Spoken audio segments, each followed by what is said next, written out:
Are going to learn more sentences. ఈరోజు మనము మరికొన్ని సెంటెన్సెస్ని తెలుగు నుండి ఇంగ్లీష్లోకి ఎలా ట్రాన్స్లేట్ చేయాలో చూద్దాం. తెలుగు నుండి ఇంగ్లీష్లోకి ఎలా ట్రాన్స్లేట్ చేయాలో చూద్దాం. సో ఎంత చెప్పినా ఆగవా, ఎంత చెప్పినా తినవా, ఎంత చెప్పినా రాయవా, ఎంత చెప్పినా చదవవా. సో ఇలాంటి సెంటెన్సెస్ని మనము స్కూల్స్లో ఎక్కువగా యూజ్ చేస్తూ ఉంటాము. సో ఇలాంటి సెంటెన్సెస్ని మనము ఇంగ్లీష్లో ఎలా మాట్లాడాలో చూద్దాం. సో చూడండి, ఎంత చెప్పినా ఆగవా, ఎంత చెప్పినా ఆగవా, ఈ సెంటెన్స్ని మనము ఇంగ్లీష్లోకి ఎలా ట్రాన్స్లేట్ చేయాలో చూద్దాం.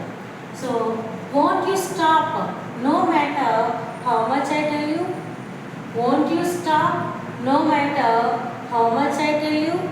ఎంత చెప్పినా ఆగవా. సో అలా అన్నమాట. Let us see the next sentence.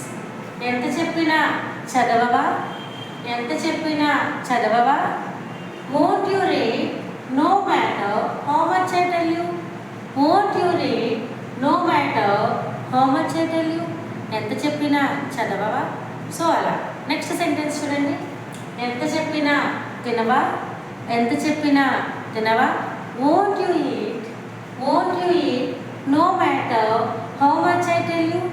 Won't you eat no matter how much I tell you? ఎంత చెప్పినా తినవా.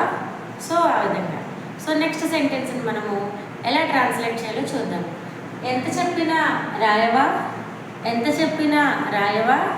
సో ఈ సెంటెన్స్ని మనము won't you write no matter how much I tell you?